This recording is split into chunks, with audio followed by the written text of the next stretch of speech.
job. He does it quite well. It's DJ Gaza King on the ones and twos. This is fantastic. It's just 10 minutes past 4. We're just getting you started. It's a Nation FM Drive. The hashtag is Kachumbai Friday. I'd love to know where you are tuned in from. My name is Anthony Muli and DJ Gaza King. Wagwan. Uko freshi? Kabisa. Tone it down kidogo. We don't want you to fall and faint because of too much sugar. Anyway, I love it, man. I love it. So we want to have a very interesting conversation, and I've got a guy who's celebrating something so special. He just dropped his album, and I'm super stoked. So this is an exceptional work of art. Ladies and gentlemen, I want you to welcome Modest Chabari. Wapi drum rolls. Wow, you're good? Yes, I'm good. How about you? I am fantastic. First and foremost, I'm going to give you an applause. Yes, This is an applause for you. Yes, Congratulations. Nostalgia, the album is out. Yeah, it's crazy, man. It's something I've been working on for the last 1.5 years. Yes, we want to talk about the journey. 1.5 years. Yes, 1.5 years. That is amazing. And it's beautiful. You've got some incredible collabos in this. Yeah, how do you feel now? How do you feel? How would you say you feel now that it's out there? Something you've been working for the longest time is already out there. I think for me right now it's a bit overwhelming. I'm still soaking it in. Yeah. Like, I remember in the morning I was just like, I can't believe I've done this. Right. This was just a random idea. This is your first studio album? This is my debut album. I've done a few EPs here and there, but this is like my first mega project. Oh yeah, you should feel overwhelmed. Yeah, it's a bit overwhelming. All the love that I received from the fans, it's just crazy for me right now. I mean, it's impeccable given the fact that you have been a producer for 8 years. Yes. I've been a producer, but I've always wanted to be an artist. Yes. But I was just trying to understand production itself because I felt like I can be able to translate what's in my head better than someone else. So now I took all those 8 years to prepare technically for this album. And now is when I'm trying now to transition also being an artist, a producer who's also an artist. Exactly. So is there like a trigger?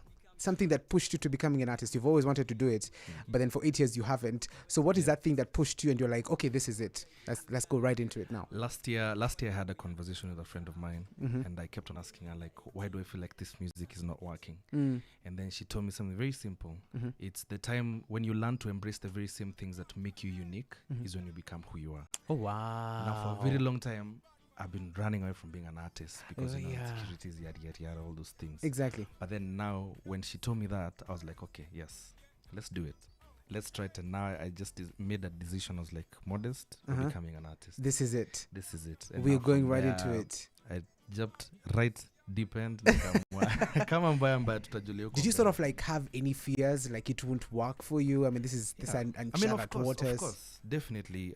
Because personally for me, the reason why I decided to do production was so that then I don't have to take my work to someone else for them to critique it. Oh yeah. So I'd rather produce my own work. So now I needed to understand that this work I'm about to do, people will critique it. Of course. People are going to be like, yeah, we like this, we don't like this, but you have to be okay with that because that's the only way you grow. So I had to break out of that fear of just Kuogopa that people are going to tell you whatever it is. Exactly. And also now just committing myself to seeing through this whole process because being an artist and branding yourself as an artist is not as easy as it sounds. Yes. It's a lot of work. And now the work begins after the songs have been released. Exactly. That's when the work begins. So it's not even half done. Scratching the surface. Yeah, for sure. What are some of those 3 characteristics that you maintained throughout the production of this that you might say are the qualities of a successful album? One, it needs to have impact. When someone listens to my music, they need to feel something. Whether it's happy, sad, whatever it is, it needs to have impact. And then also as a producer, I feel like I have a social responsibility of progressing the sound. Okay. That was started back with Kina Clemo and Musiox. Yeah. So now as a producer, then I feel like I have the responsibility of progressing the sound. So that's why also the album has 3 dominant genres: rumba, dancehall, and Afrobeat. Yes. So now every single genre I picked here is something that progresses also the Kenyan sound. Okay. Right? And the third thing also was I needed something that speaks.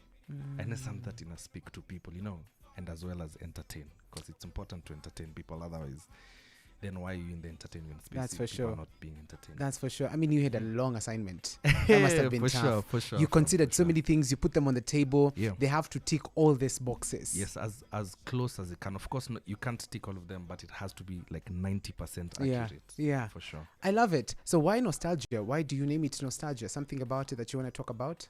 Yeah, so nostalgia has two meanings. There's the face value of it, which is now the way the album is influenced by those three genres. So I grew up listening to rumba, and then through high school. Wait, you love rumba?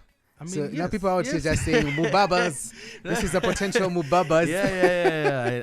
I listen to a lot of rumba because now my dad also loves music and he introduced me to rumba. Okay. Then with dancehall, Yes. it came through when now Kina Conscience and the likes were stepping up now. Yeah. High school. Is this and in high school? campus. Oh yes, I Yeah, was you waiting for know, that high when school. the Yes, the dancehall is effect of high dancehall, yeah. Oh my God. And then now When Gali Creeper was Gali Gali Creeper-ing. Creeper, Yeah? you know. Yes, And then now we have Afrobeats, which is Ah. currently what we're listening to. of course. So it was I needed to use those three genres to mark all the eras that personally has influenced the music that I've done. Okay.